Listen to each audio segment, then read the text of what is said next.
بسم اللہ الرحمن الرحیم۔ السلام علیکم۔ میرے محلے میں ایک لڑکا رہتا تھا، کینیڈا کا رہائش پذیر تھا۔ اس کی ارینج میرج ہوئی تھی۔ بچپن ساتھ گزرا تھا، سو ہم ایک دوسرے کو اچھے طریقے سے جانتے تھے۔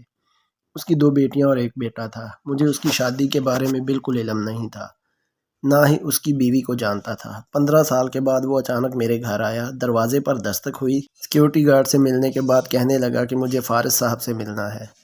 رات کے 11 بج رہے تھے۔ وہ مجھے دیکھتے ہی پہچان گیا، لیکن میں اس کو نہ پہچان سکا۔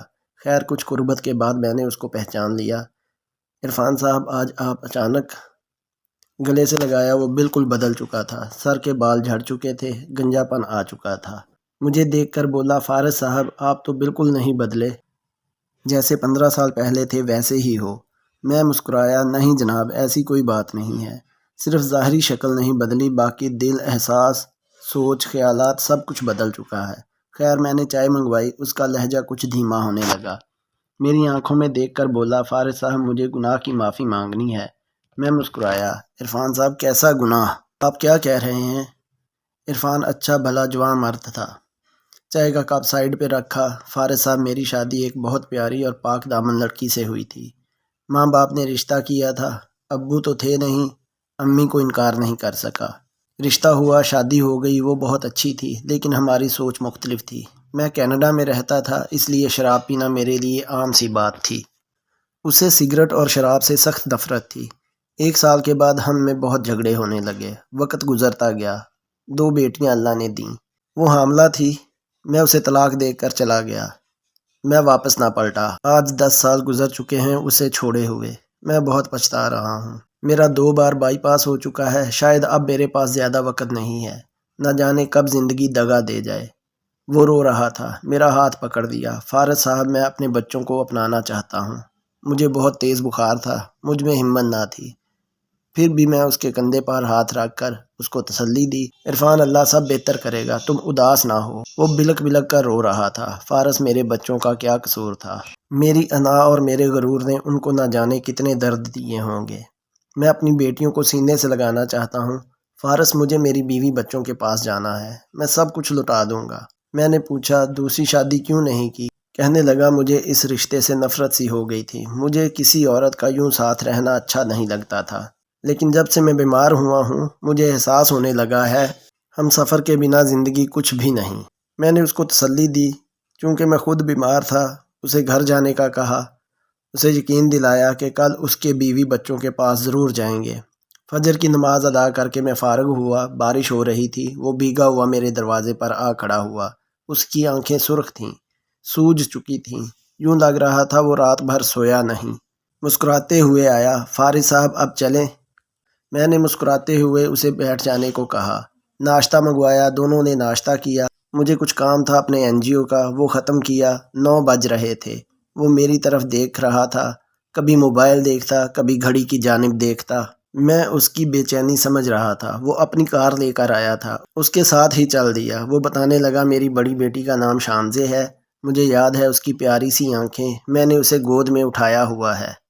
میری چھوٹی بیٹی آرزو، ننھی سی کلی، اس کا رونا ہنسنا میرے کانوں میں گونج رہا ہے۔ اس کی آواز کانپ رہی تھی، آنسو بہہ رہے تھے۔ میرے سامنے بار بار ہاتھ جوڑ رہا تھا، فارس مجھے میرے بچوں سے ملوا دینا، میں اپنی بیوی کو منا لوں گا۔ میں سوچ میں گم تھا۔ ہائے، غصے میں کیے فیصلے جدا تو کر دیتے ہیں، لیکن وقت کے ساتھ پچھتاوا بھی ضرور رہتا ہے۔ دل میں ایک ٹھیس ضرور اٹھتی ہے، کاش جدا نہ ہوئے ہوتے۔ تھوڑا سا جھک جانا کیا ہی خوبصورت عمل ہے۔ ہم ایک گاؤں میں پہنچے۔ اس نے اپنے سسرال کے گھر کے سامنے گاڑی روکی۔ 10 سال بعد وہ وہاں لوٹا تھا۔ فارس، یہ میری بیوی سجل کا گھر ہے۔ دروازے پر دستک دی۔ کچھ لمحے بعد ایک چھوٹا لڑکا باہر آیا، ہم کو دیکھ کر خاموش کھڑا رہا۔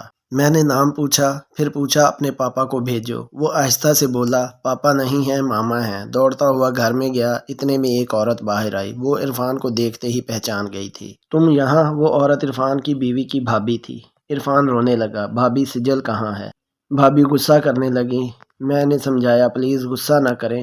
خیر مختصر یہ کہ سجل کے بھائی بھی آ گئے۔ سجل کے ماں باپ مر چکے تھے۔ سجل کا بوجھ ہم نہیں اٹھا سکتے تھے۔ وہ دوسرے محلے میں کرائے کے گھر میں اکیلی بچوں کے ساتھ رہتی ہے۔ ہم وہاں چل دیے۔ وہ کچا سا مکان، لکڑی کا دروازہ، گھر تو برائے نام تھا، دستک کیا دیتے اندر داخل ہوئے۔ گوری چٹی سی بالکل ایک گڑیا پرانے سے کپڑے پہنے نلکے کے پاس بیٹھ کر برتن دھو رہی تھی۔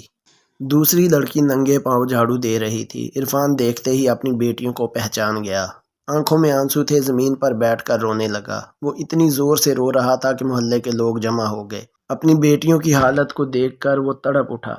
میری شانزیں، میری آرزو، سینے سے لگا کر اتنا رویا کہ ہر آنکھ اشکبار ہو گئی۔ وہ بچیاں نہیں جانتی تھی کہ ان کا بابا ہے۔ وہ ڈر گئی تھیں۔ پیار سے پوچھا، ماما کہاں ہے؟ شانزیں آہستہ سے بولی، ماما اسکول گئی ہیں سموسے بیچنے۔ اتنے میں سجل ہاتھ میں کچھ برتن پکڑے پرانے سے کپڑے بری حالت میں سامنے آ گئی۔ ساتھ اس کے چھوٹا بیٹا تھا۔ اس نے جیسے ہی عرفان کو دیکھا وہ غصے سے چلانے لگی، کیا کرنے آئے ہو یہاں؟ چلے جاؤ یہاں سے۔ اس کی آواز کانپ رہی تھی۔ وہ اپنی بیٹیوں کو پکڑ کر کہنے لگی، میرے گھر سے نکل جاؤ۔ 10 سال بعد کیا کرنے آئے ہو؟ مر گئے ہو ہمارے لیے۔ اس کی آنکھیں بھیگ گئی تھیں۔ عرفان سجل کے قدموں میں بیٹھ گیا، پاؤں پکڑ لیے۔ سجل معاف کر دو مجھے، چل میرے ساتھ اپنے گھر۔ سجل نے انکار کر دیا۔ وہ کسی صورت بھی واپس نہیں جانا چاہتی تھی۔ عرفان رو رہا تھا، سب لوگ دیکھ رہے تھے۔ میں آگے بڑھا، سجل کے سامنے ہاتھ جوڑے، سائیڈ پہ لے گیا۔ سجل کو سمجھانے لگا، اسے بتایا عرفان بیمار ہے، وہ موت سے لڑ رہا ہے، وہ زندگی کی بازی ہار رہا ہے۔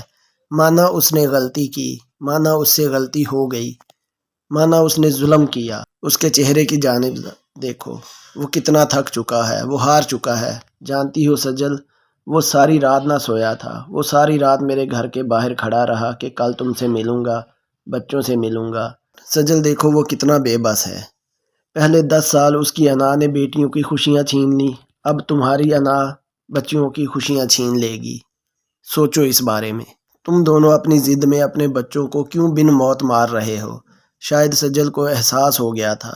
وہ تو جیسے نہ جانے کب سے منتظر تھی عرفان کے آنے کی۔ وہ بھاگ کر عرفان کے سینے سے لگ گئی۔